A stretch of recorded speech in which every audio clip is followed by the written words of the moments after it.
Hello everyone, welcome to today's live stream.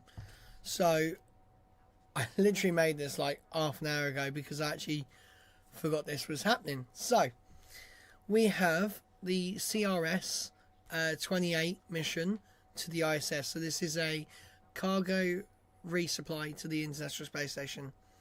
So I currently have the NASA SpaceX stream up. So yeah, we're gonna get right into it. And I'll put their audio on. Here we go. In Houston, and we're looking forward to welcoming another Dragon to the International Space Station. So for now, we'll head back out to Kennedy. Jasmine? Thank you, Shaniqua. Now we are about T-minus 14 minutes and counting from liftoff of CRS-28, so let's talk about the science. New experiments will soon arrive on the space station. Thunderstorm observation equipment could improve research on Earth's climate and weather. Oh wow, look at that. And astronauts will be growing a second generation of plant seeds in space to see if gene changes that's quite cool. to future generations. And those are just some of the experiments joining the hundreds of ongoing investigations already aboard the orbiting lab. This mission will also increase power supply on the station, delivering the third set of roll-out solar arrays, also known as IROSAs. After being installed on so cool. spacewalks, the arrays will roll out into position, boosting power. Thank you for the love hearts. 30%.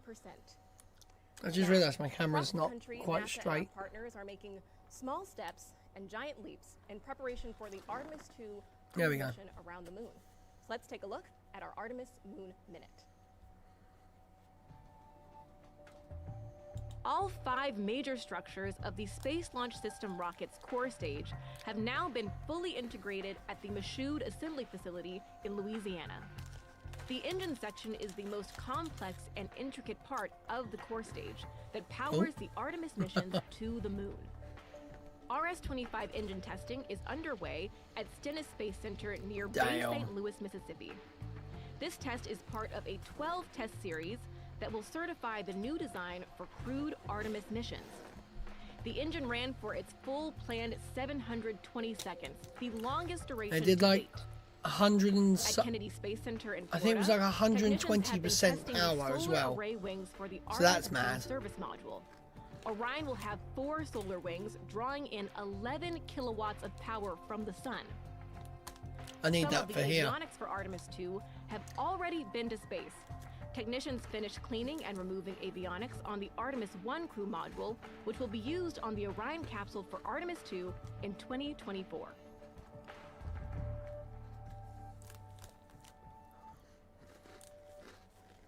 Now we are at T-minus 12 minutes and counting from the liftoff of the 28th Commercial Resupply Services mission from both NASA and SpaceX to the International Space Station. Let's bring back Zach now to tell us more about Dragon's flight. I don't have a drink for today, but I do have Maryland cookies. Jasmine. For those of you following along, you'll know that it's already been a very busy year and couple of weeks for Dragon vehicles at the International Space Station. CRS-28 marks SpaceX's 4th Dragon mission of 2023, following the launches of Crew 6, CRS-27, and AX-2. The Dragon spacecraft supporting today's mission will be joining Crew 6 and Dragon Endeavour, which have been on station since March. Now, in order to make room for AX-2 and CRS-28 at the Harmony Zenith port on the ISS, the 4 members of Crew 6 underwent a port relocation on May 6th. And put another way, Dragon moved parking spots to make room for the incoming Dragons. A few weeks later, on Sunday, May 21st, Dragon and the crew of AX-2 lifted off from historic Launch Complex 39A at NASA's Kennedy Space Center and arrived at station about 15 and a half hours later. And this is Dragon's fastest launch to docking time for a human spaceflight mission. That's mad. After 8 days of living and conducting research on the space station, Dragon Freedom undocked from the orbiting laboratory and returned the AX-2 crew back to planet Earth off the coast of Florida at 11:04 p.m. Eastern on Tuesday, May 30th. That's a sick image, that really is. For the Dragon vehicle supporting today's mission. From the beginning, Dragon was designed to fly cargo and humans to and from space. And since Dragon's first visit to the space station in May 2012, we've come a long way. In that time, as I mentioned earlier, Dragon has visited the ISS 37 times, and 9 of those missions carried crew. In fact, the first time Dragon flew people was just about 3 years ago with SpaceX and NASA's Demo 2 mission to the space station. That was NASA mad. astronauts Bob Behnken and Doug Hurley took the first flight on Dragon on May 30th, 2020, returning human spaceflight capabilities to the United States for the first time since the space shuttle retired in 2011. The launch of Demo 2 also marked the first time in history that a commercial company successfully took astronauts to orbit. And since then, SpaceX has launched a total of 10 human spaceflight missions to space. And to help enable greater flexibility for future Dragon missions, SpaceX is preparing our neighboring pad, Space Launch Complex 40 at Cape Canaveral Space Force Station in Florida, to support both cargo and crew missions. As we fly more There and we more go. people to and from We space, have human spaceflight confirmation becomes more accessible that and they creates are more building a opportunities second pad. for humanity to become a spacefaring civilization. And now I'll turn it back to Jasmine at KSC to take a look at one of the payloads flying on today's mission. Jasmine? Thank you, Zach. One experiment on CRS-28 could be used to predict your risk for certain diseases, aging, and how our bodies heal. Earlier this week, I got the chance to speak with the brains behind Genes in Space 10. Genes in space. Joining us now is That's Christine quite cool. Awaha, a high school student from East Oh, she's Chapel Hill, really North short. Carolina. Welcome, Christine. Thanks for having me. Of course, happy to have you here. So can you tell us a little bit about how you're feeling a high school student with your experiment heading to the International Space Station?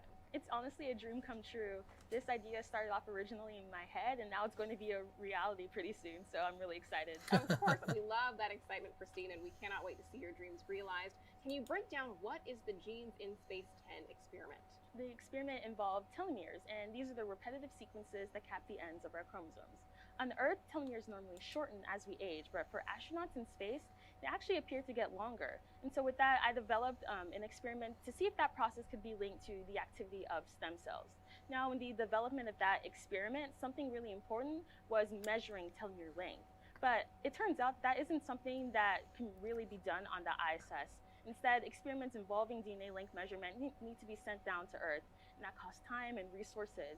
So with that, the Genes in Space team and I got thinking, what if we developed an experiment that could help address that? And so we developed an experiment that will allow astronauts on the ISS to detect the fourfold difference in DNA length. And so with that, it opens the door up for more kinds of research to be done on the ISS, such as into genetic monitoring, because being in space makes you more prone to genetic mutations. So that's something that can help with that. Also opens the door up for more research into telomeres to be done, and even broader. Christine, that is so exciting. And your experiment That is very, very cool. Over 600 applications. So what advice do you have for students who are also interested in this opportunity? Yeah, I would just encourage other students to just explore their passions in space biology and pursue it as best as you can. That's what I did, and it led me to where I am here. Exactly. Very excited to have you here. And tell me, what are your plans after high school? I mean, you've got some great things on the horizon, right? Yeah, so in the fall, I'll be headed off to UNC Chapel Hill. I'm planning on studying either biology or biochemistry, and I'm really excited to get more involved with biological research in the future, especially space biology. Of course. Thank you. It's very, very cool. Christine. Thanks for having me.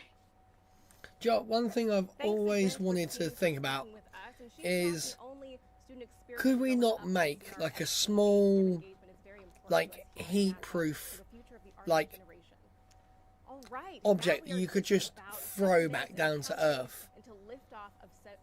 Like, what happens if you were just to throw something from the ISS back down to Earth?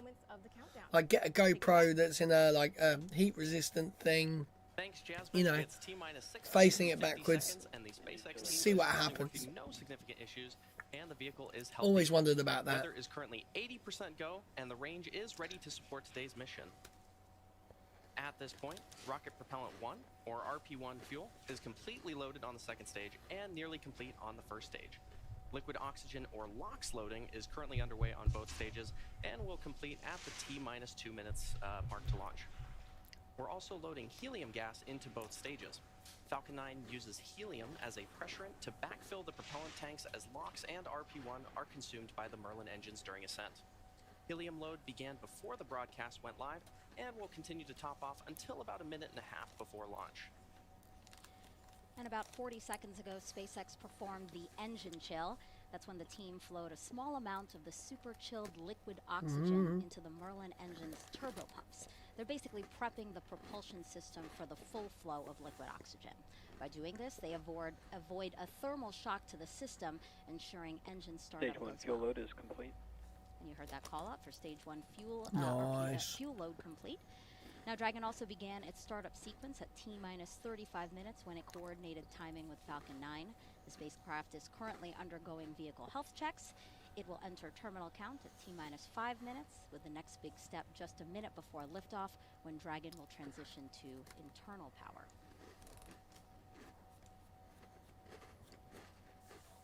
Now you may have noticed those white clouds around the vehicle. Those are completely normal.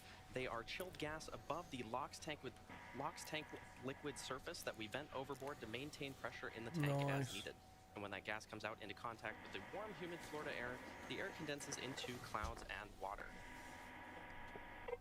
Now, Here at the eye, Bob. we should see the Falcon 9 tanks are we should see the pressurizing clamp arms for opening strong back on the retract. transporter erector. Dragon is internal The count and transporter on erector, internal or power. Oh, someone The else's phone's just gone transporter off. TE is used for vehicle rollout and to route propellants and electrical power to the vehicle not in mine. preparation for launch. And once those clamp arms have fully opened, the TE will then retract away from the rocket in preparation for liftoff. We have a hot mic on the countdown net. All parties check your key panels.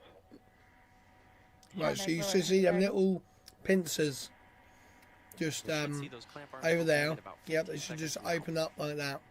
Just a little bit. Now those clamp arms are located just below the trunk of the vehicle, which is beneath the Dragon spacecraft. There we go. Now they're moving. And there you can see those clamp arms beginning to open around the booster. That's what I Now, just in said. these last few minutes before T0, Falcon 9 is performing final health checks on its primary communications, avionics, and propulsion systems in preparation for flight. And we may hear callouts that engines are sufficiently chilled as we get a little closer to liftoff. Clamp arms should be fully open, and the transporter erector, that strong back, is going to recline away from the rocket. Oh, look at the Starship pad. Like, literally nothing has changed now. Now you may have Since the noticed in last some of one. these shots, the Falcon 9 booster supporting today's mission is covered in quite a bit of soot, and that is because it previously supported NASA Crew 5, GPS-3, Space Vehicle 6, Inmarsat 6F2, and 1 Starlink mission. So I live somewhere way over there. Right round. And you can see that strong back slowly reclining away from the vehicle. Actually, Stage 1 LOX load is complete. it's actually more to the north. So that way. This launch will bring about 7,000 pounds of hardware, crew supplies, and science to the space station. One research project will study the effects of space on human DNA. Another will study the effects on plant DNA. Findings from both could help us advance things here on Earth, but also prepare us for future, farther missions into space. And Dragon will be docked to the space station for about a month before returning home. Nice.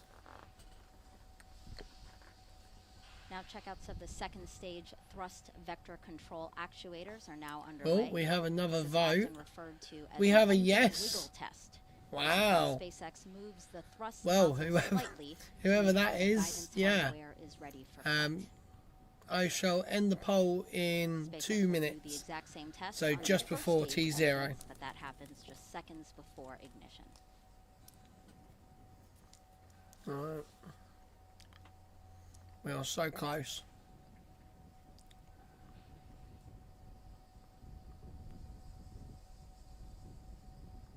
Now, I learned Dragon that is this also performing its final health waterfall checks to coming make out sure the all the thing vehicle's primary systems is are ready actually for launch perfectly at the normal. International Space Station. There you go. And there's that Auto, call auto. out that stage 2 LOX loading is complete. That wraps up propellant loading for both stages of the Falcon 9. Here we go, And guys. as I mentioned earlier, We you are may have seen almost those white clouds near around to the vehicle. start up. Ground gas Those closeout. clouds you see are the chilled gas above the LOX tank liquid surface that we vent overboard. And when that gas comes out in contact with the warm Florida air, the air condenses into clouds and water. Yeah, so the water, I've never noticed it before, but last Dragon is time about to transition into internal it power. did that, Also, and Falcon people were actually 9 saying it's quite normal. will then enter It's to startup show mode, that it's and the full, Falcon 9 so it's like an flight overflow. computers Take control of the countdown, guiding the rocket through the last seconds before liftoff. You should hear a call out about startup shortly. Here we go. Falcon 9 is in startup. Yes. Dragon is in countdown. Both stages are now pressurizing for launch at T-minus 45 seconds. Right, I'm going to end the SpaceX poll launch director at verifies 30 full seconds. Here we go. Well, we got to go for launch. That's good. At launch, the International Space Station will be flying 260 miles over the North Atlantic, south of St. John's. Right, here we go. And 3, 2, 1. End the T-minus poll. 30 seconds.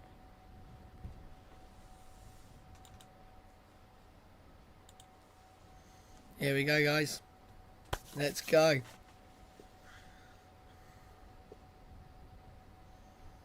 Fifteen seconds.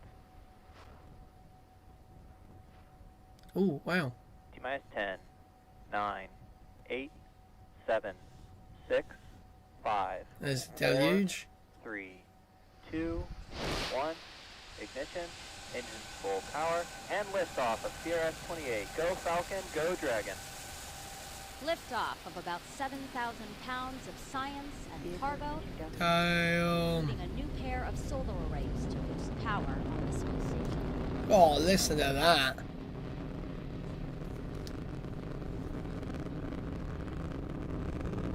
Jeez.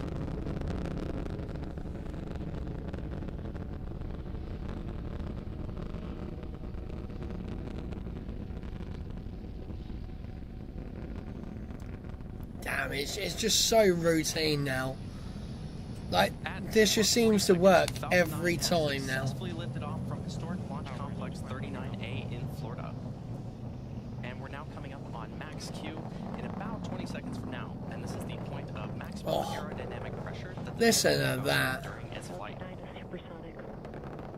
That sounds so good. Falcon 9 is supersonic, traveling faster than the speed of sound.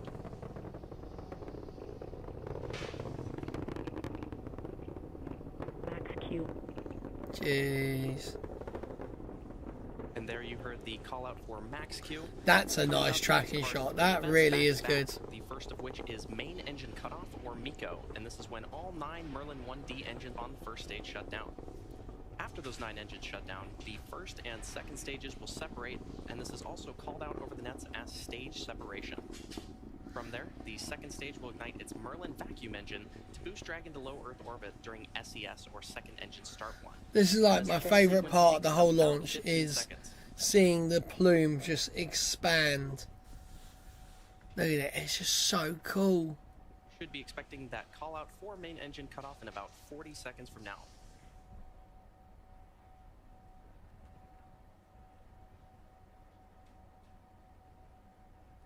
Some amazing views of our Falcon 9 vehicle as it takes our Dragon spacecraft to orbit.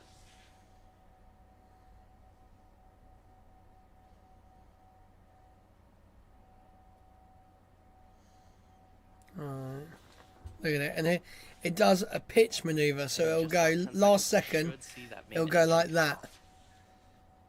Right. No, we're not going to see it. Look at that short nozzle, it looks so weird. Nico. Stage separation.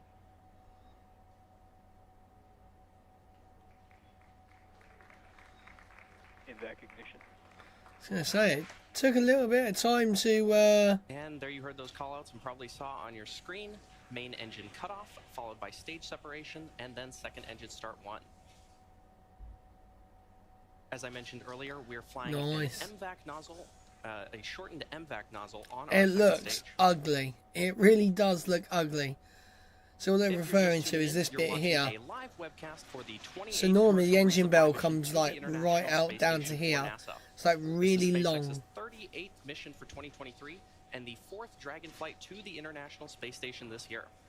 We lifted off from Kennedy Space Center's historic launch complex 39A just about 3.5 minutes ago.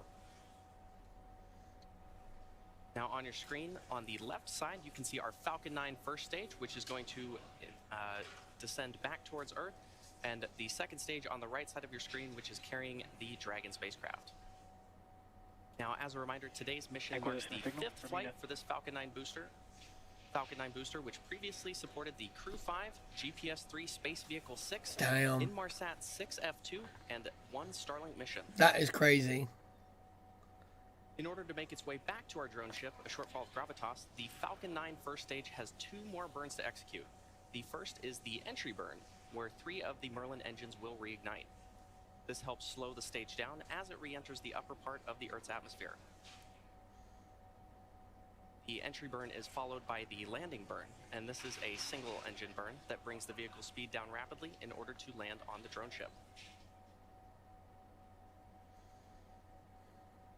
Now, occasionally with the Falcon 9 first stage on the left side of your screen, you may see some small white puffs, and those are nitrogen gas bursts that are used for attitude control. You can also see there on your screen a pair of the hypersonic grid fins. Falcon 9 is equipped with 4 of these grid fins, which are comprised of titanium, and they are positioned near Same the as top of the my first stage. wedding ring. Once in the atmosphere, My wedding stage ring's 1 is titanium. only using the grid fins for steering as it makes its return to Earth. And these grid fins That is guide mad. the rocket during re-entry and guide the Absolutely rocket during mental. its descent. I still can't get over this engine bell though. It looks ugly. Like, I like the look of the fire The Falcon 9 coming out the stage has back, 9 Merlin 1D engines, but it just and each looks engine generates really, about really weird. 192,000 pounds of It thrust. doesn't look right. On the second stage is the MVAC engine, which has a slightly wider Carry nozzle, on. and the vacuum engine generates about 203,000 pounds of thrust. Yeah, so basically the reason why they've gone for this shorter nozzle is basically they don't need all the Next major performance milestone is going to be from the first engine, stage entry so they burn, cut down a which bit will of take weight place just over a minute from now. cutting off part of the engine bell, basically.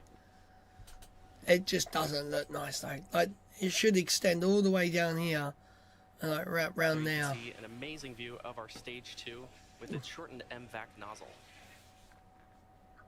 It looks gross. I remember I saw a flat Earth thing.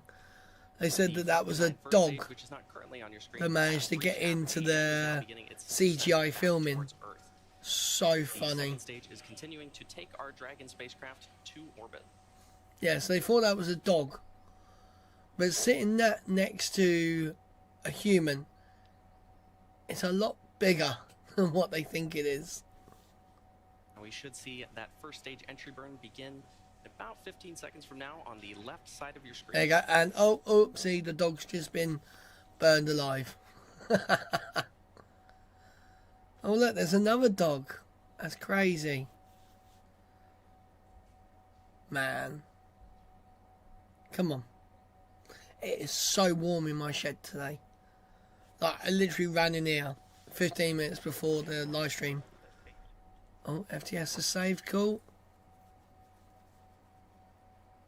Have we? The second stage on the right side. I was going to say, have we had the landing burn And yet? there's that call out for stage 1 entry burn startup on the left side of your screen. The second stage is continuing to take our Dragon spacecraft to orbit. Is that normal?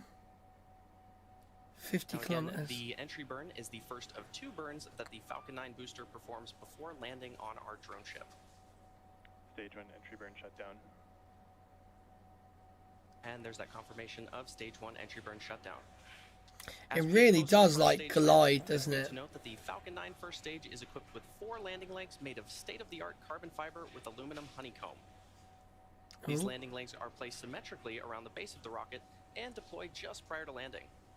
And if successful, this landing will mark the 198th time that we've recovered a first stage booster, Jeez. including both Falcon 9 and Falcon Heavy missions. When they get that 200th, that's going to be mental. There we go. I We are think about 25 seconds away from that landing burn beginning. it was just underneath this cloud. Transonic. I think I saw the Now, drone as the ship. rocket descends through the Earth's atmosphere, this really puts deceleration into perspective. In the span of less than a minute, we'll have reduced from twice the speed of a jet all the way down to 0 as the rocket That's lands. it. There, I think. And as Falcon lands, we may also hear a call out that the second engine There it is, just will under the shut grid off fin. around the same time. There you go, just there. So just keep watching it. It basically aims to miss it. Oh, we're not going to see it. Oh, there we go. So it aims to miss it, and then the landing burn actually puts it on course. Oh, very rough signal. Not the cleanest. Landing leg deploy. Nice. There we go. Oh. Is that a Stage 1 bullseye? landing burn. And And there you have it. The Falcon 9 first stage that supported today's mission has landed for its 5th time, having previously supported Crew 5, GPS 3, Space Vehicle 6, Inmarsat 6F2, and a Starlink mission. Today's landing also marks the 198th That is a bullseye. successful landing for an orbital class rocket. You may have also heard confirmation of good orbit. Acquisition signal to Finland. Nice. Oh, there's At the... T plus 9 minutes and 30 seconds into the mission, we are coming up on the last major task for Stage 2, commanding separation of Dragon a couple minutes from now. And we expect to have video of Dragon separation from the top of the second stage, which looks into the trunk. Nice. CRS-28 will be joining the Crew 6 vehicle, currently on orbit, so we'll be back to having 2 Dragon spacecraft. 2 Dragon spacecraft docked at the International Space Station. As for cargo, today we will be delivering more than 7,000 pounds of science, research, crew supplies, and vehicle hardware to the orbital laboratory and its crew. That is cool. To date, SpaceX has sent and brought back over 280,000 pounds of crew and cargo to and from the space station.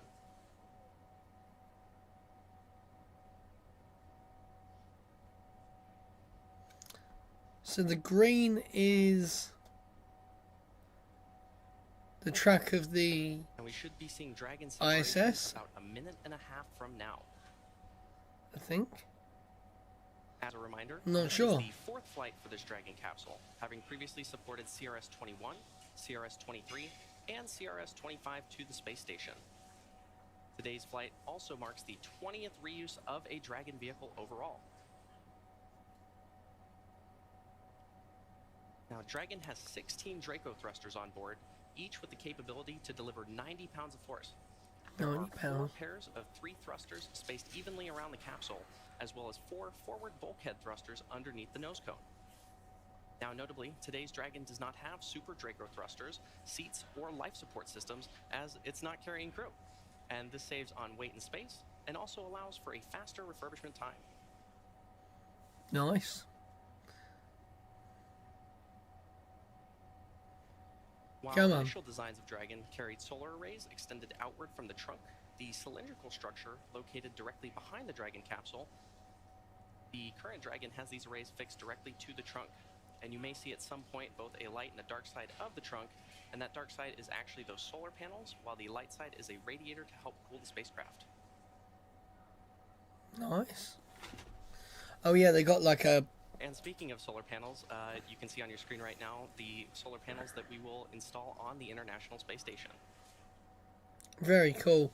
Once the Dragon capsule reaches the ISS, it will be able to autonomously dock using its navigation sensors, centerline camera, and light There we detection go. for ranging or LiDAR equipment. And there you can see on your Nice. screen Dragon separating from the second stage. Well, that's going to do it for me here in Hawthorne. Dragon The separation next confirmed. milestone coming up is the Dragon nose cone opening sequence, which Expect a protects the local signal. docking ring and navigational sensors. And I'll toss it over to Shaniqua in Houston to talk us through it. Shaniqua? Shaniqua. Thanks, Zach. Everything is still going well back here in Mission Control Houston. Right after Dragon separated, it began a series of automatic checkouts, including small firings of the Draco maneuvering thrusters. The next milestone is nose cone deploy. The nose cone protects that docking hardware and rendezvous and tracking elements. She has a on really Dragon lovely during the voice. sit. The nose Like cone really deploy uncovers the soft. 4 forward bulkhead thrusters, which Dragon will use for its major burn maneuvers. And we do have confirmation that that nose cone deploy sequence has begun. Again, major burn maneuvers will be Dragon nose cone deploy uncovers those major hardware. It will also uncover Dragon eyes, that rendezvous and tracking hardware that allows Dragon to know where it is in space and how to find the space station. Once open, the nose cone will stay in that position until the very end of its mission, closing prior to re-entry to provide some of that additional protection to the same hardware during re-entry. It does take about 5 minutes for a nose cone to open. We are looking for 12 hooks, 2 sets of 6 that will open here. And once open, we will see the nose cone deploy. Nice. So I wonder, Again, that sequence has begun. I wonder if we'll be able to see the UK, if they'll show a like a We ground. will see movement of the nose cone as all 12 hooks open. After nose cone deploy is Cargo Dragon will be safely on its way to the International Space Station. Yeah, I wonder if they'll point the If you're just joining capsule us, NASA and SpaceX's to the ground. 28th commercial resupply mission launched from Pad 39A at the Kennedy Space Center in Florida at 10:47 a.m. Central Time, 11:47 a.m. Eastern Time, and is currently in orbit. We're standing by now for nose cone deploy. So we're halfway over. Dragon is filled with over 7,000 pounds of cargo and supplies, including a variety of science investigations, hardware, and fresh foods for the crew on station. Some of those fresh foods that will be delivered include apples, grapefruits, oranges, cherry tomatoes, and blueberries. Dragon will dock to the Zenith or space-facing side of the Harmony module, just recently freed up by Dragon Freedom, which brought up the Axiom 2 crew. The Axiom 2 crew aboard the SpaceX Dragon Freedom spacecraft safely splashed down off the coast of Florida at 10:04 p.m. Central Time, 11:04 p.m. Eastern on May 30th, 2023. The crew's return officially concluded the second all-private astronaut mission to the International Space Station. Axiom 2 commander and retired NASA astronaut Peggy Whitson I see. mission with a new So record of 675 days in space. the green track is With any American where or the woman. space station has been, And while we're discussing records, and NASA astronaut Frank Rubio will end his mission this fall, breaking a record of his own. Rubio will return to Earth aboard a Russian Soyuz spacecraft no earlier than September 27th. show us the other one. Aboard the orbiting Here you go. laboratory So at the moment, the International at Space Station's there, 71 days in orbit. and basically this is the track. That It's tour duty will beat done. The previous record of 355 days set by NASA astronaut Mark Vande Hei. Right, I'm just going to check and see if it's cloudy outside. Joining Rubio on I don't station think with it. 6 other crew I members don't think it living was. and working But aboard the let's have a International look. Space Station. Expedition 69 also includes Dmitry Petelin from Roscosmos, Nope, Sultan it's Abiyati from beautiful United blue Arab skies Emirates, in the Woody UK. Hoberg, and Stephen So Bowen of NASA, we might even hear Andrei Fedyayev, and confirmation Commander of Sergei Signal Prokofiev of Okanger, Roscosmos. which is just down the road from me. It is a All crew members are awake and radar after enjoying a midday meal. place Some are headed thing. to exercise, while others are headed to do some spacewalk procedure reviews. NASA astronauts Stephen Bowen and Woody Hoberg Oh, are now present my for headphones are June all 9th spacewalk to install cabled one up. of 2 Oh, new you rollout solar horrible arrays thing. on the space station's starboard side truss structure. There we go.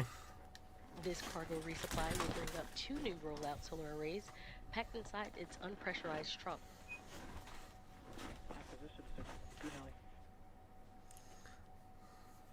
So that's Ireland, if And I again, remember if you're rightly. just joining us, we are currently waiting on nose cone deploy of the CRS-28 cargo spacecraft.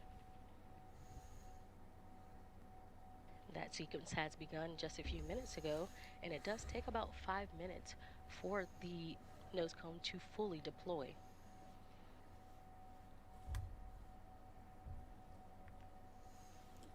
After confirmation of nose cone that the nose cone has been deployed, we will have a special guest join me for a quick interview.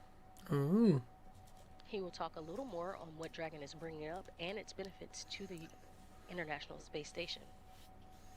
Come on, show us some live views. Come on, I want to see.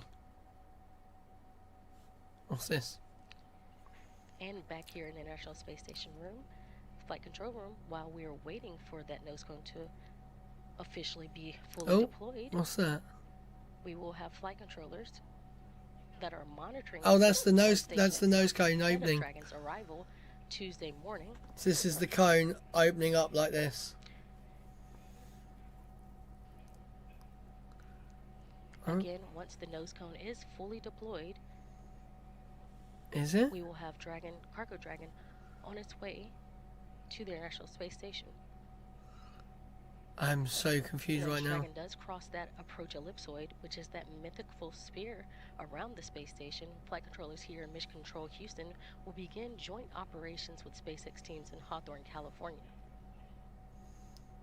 Again, we will have NASA astronauts Frank Rubio and Oh, Woody is it? Hoberg, who will be monitoring I'm the approach super and confused arrival right of now. Dragon, with a planned docking time on Tuesday morning at 4:50 a.m. Central Time, 5:50 a.m. Eastern Time.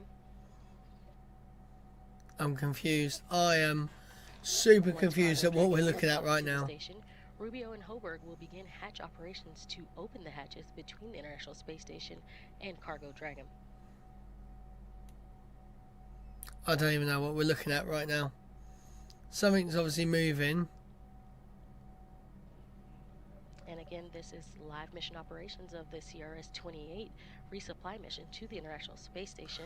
Oh, If is you this are the just view joining us, we are currently waiting on the nose cone deployment. on the... Oh, wow. So this is actually on the And nose you can cone. see that nose cone currently opening. So what we saw moving was actually like the latches moving out. Oh, look at that. So obviously this is now upside down. So you'd flip this over right now and it would be the right way. Holy cow, look at that.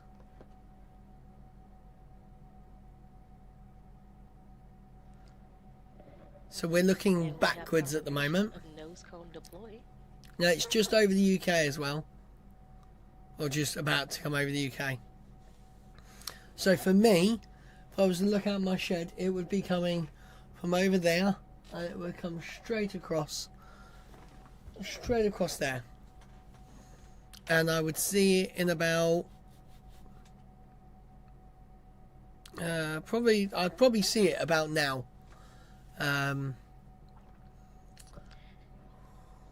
on, show us a live view. Come on. And there we have it. We have nose cone confirmation of deployment.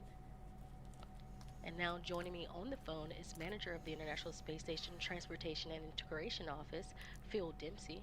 Hi, Phil. So right now it's kind of there, right behind me. Thanks for joining me. And it as just we goes get that way. into it, can you outline the major activities for the crew with CRS-28? I know we talked some of what Trying to find in the background any footage. For us. Sure. During this mission, there's quite a bit of research that has to be done. So the crew will start, unloading the Cargo Dragon. I'm looking in the windows and everything. Research that's done in time to complete. But I don't think there is. Those samples to the ground at the end of this dock mission. As well as that, we're carrying up some IROSs, external solar arrays that have to be installed with a couple of VVAs during this mission. Of course, and these resupply missions, just like you mentioned, are delivering science, hardware, and other cargo to the station. I know one key delivery on CRS-28 includes a pair of ISS rollout solar arrays. Can you discuss what the plan is for these arrays and what the importance is for station? Yeah, absolutely. So as you know, the ISS program is extending operations to 2030. The robustness of the vehicle has been one of the key factors in our ability to do so. One thing we've seen is expected degradation of solar array performance over time. So these are I'm literally looking at all the monitors. To get back to beginning of life power levels. With this pair on the SpaceX 28 mission, we'll have augmented 6 of our 8 power channels, further enabling the ISS program to continue full research utilization without interruption. And that's why we're here in the first place. Thank you. And as always, I know it's a busy time aboard the International Space Station with cargo vehicles coming and going and multiple planned spacewalks. How complex will the next few months be for the station program and the global partnership? Sure. Well, as always, there's a lot going on. First we have the spacewalks to install the IROSs, which I just mentioned. Those are actually some of the most complex that our crew performs. Not long after completing those, we're looking forward to the NG-19 cargo resupply mission later this summer. Bring up more critical supplies and research. And then we're not too far away from the next crew rotation missions on both the SpaceX Crew Dragon and the Soyuz spacecraft. So we're definitely looking at some complex choreography, but we've got extremely capable teams across the world making it all happen. Nice. Thank you so much. And we again appreciate you for joining us today. All right. Thank you and have a great day. It's good to see a good launch today. Perfect. Thanks, Phil. Join us again early Tuesday morning at 3:15 a.m. Central Time for live coverage of docking for CRS-28. 3 a.m. Again, everything Oh, that's quite early. on the International Space Station side. So that'll do it That's for us like... here in Mission Control Houston. Now back over to you, Kennedy. I think that's like 12 o'clock-ish BST. Beautiful launch from Florida Space Coast. And that's going to wrap up our launch coverage of the 28th Commercial Resupply Services mission from NASA and SpaceX. Thanks again for joining us, and we'll leave you with a replay of today's launch. Until next time, go NASA, go SpaceX, and go CRS-28. Nice. Well, there we go, guys. That was our CRS-28 launch. Kind of a bit disappointed we didn't get to see any footage of it coming over the UK. I really want to watch it come over the UK. I think it'd be really cool. Especially, there's not many days when there's no clouds. Oh.